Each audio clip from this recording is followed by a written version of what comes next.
में कोई कल्चर है नहीं, मैं ऑफेंड नहीं करना चाहती हूँ, लेकिन एक्चुअली भारतीय कल्चर जो इतना ऐतिहासिक है, पौराणिक है, उसे कल्चर बोलते हैं। कल्चर आजकल है नहीं, इंडिया में भी बहुत तेज़ रफ्तार से गुम हो रहा है कल्चर। हम अभी भी है ऑब्वियसली यहाँ पर, लेकिन एक्चुअली इंग्लैंड में देखा जाए तो अब आजकल बस आधुनिकता में सब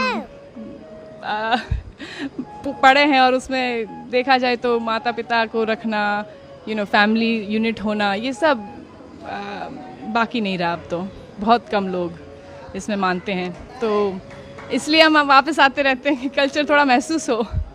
भारत में एक्चुअली आकर ऐसे लगता है कि एक्चुअली अभी भी है कल्चर। उसका कोई। आप इंग्लैंड में रहती हैं, ऐसा इस माटी में क्या है, ब्रज की माटी में, जो आपको बार बार खींच लाता है यहाँ पर? पता नहीं, आप बताइए क्या मैजिक है ठाकुर जी की, क्या मतलब अमेजिंग उनकी कृपा है, कुछ न कुछ तो है ही। लेकिन यहाँ पर जैसे हम अलाइव हैं, जान है, बाहर जाकर ये ब्रिज को छोड़कर ही तुरंत जो क्या कहते हैं, इतना हैवीनेस फील होता है। कलयुग का प्रभाव बोल सकते हैं, आधुनिकता का प्रभाव, जो नास्तिकता का प्रभाव है, वो इतना। लॉलीपॉप लेटर उसका प्रभाव बहुत हैवी है। तो इसलिए ब्रज की माटी में ये जो आस्तिकता है, जो हम तपस्या कह सकते हैं, उसी के लिए आते हैं कि हमें ठाकुर जी के दर्शन हो और यही संस्कार और सनातन धर्म का महसूस हो, क्योंकि बाहर तो है नहीं।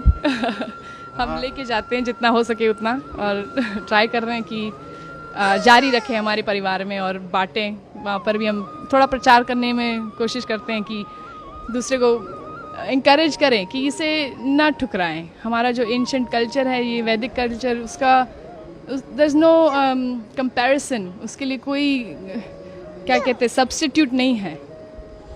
हम ये वेस्टर्न कल्चर को अगर फॉलो करते रहेंगे तो बस खाली हो जाएंगे, अंदर से खाली रहेगा।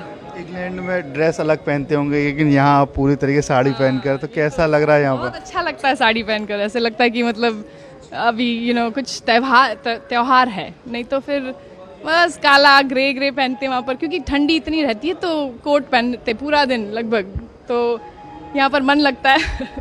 लेकिन वहाँ पर भी हम साड़ी पहनते हैं, और हमारा वैदिक कपड़े पहनते हैं, एक्चुअली साड़ी पहनते रहते हैं, और या स्कर्ट या ऐसे कुछ, जितना हो सके उतना।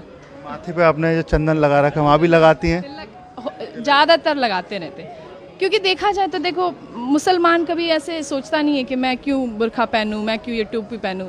सिर्फ हिंदू लोग मतलब डरते हैं, या मेरे को कई हिंदू खुद बोलते कि आप क्यों लगाती हो, बड़ा शो क्यों करती हो, क्या ज़रूरत है आपको शो करना, अपना आस्था को दिखाने की क्या ज़रूरत है। लेकिन मैं कहती हूँ कि एक्चुअली गर्व से हम दिखाते हैं। अगर कोई पुलिस ऑफिसर हो या कोई आर्मी वाला हो तो वो गर्व से अपने सारे मेडल्स दिखाता है, क्यों, कि मैं आर्मी वाला हूँ।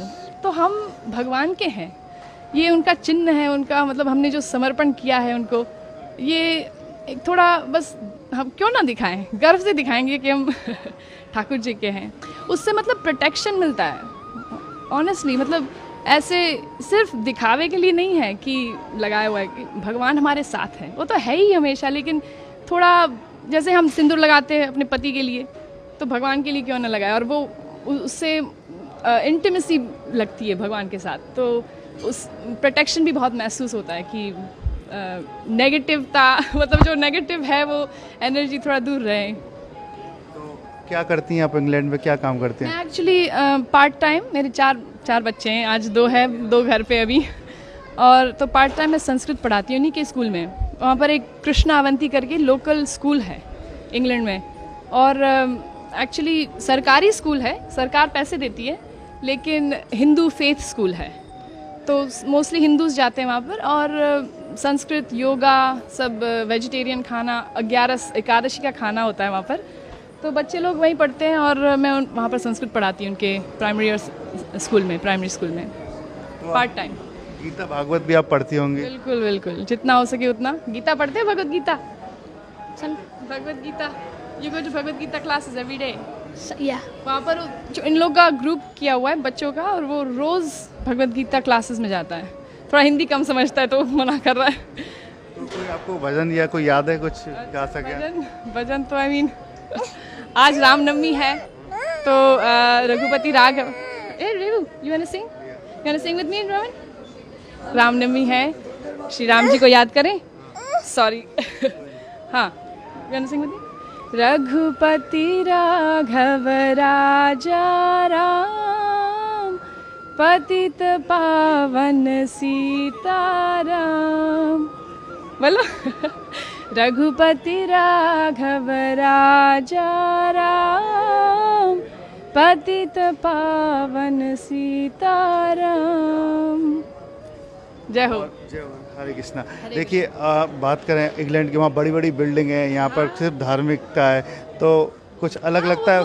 तो बड़ी बड़ी इमारतें हैं विदेश में, लेकिन उसका क्या फ़ायदा अगर दिल छोटा हो, मन में शांति ना हो, अंदर सुख ना हो, हृदय में मतलब प्रेम ना हो।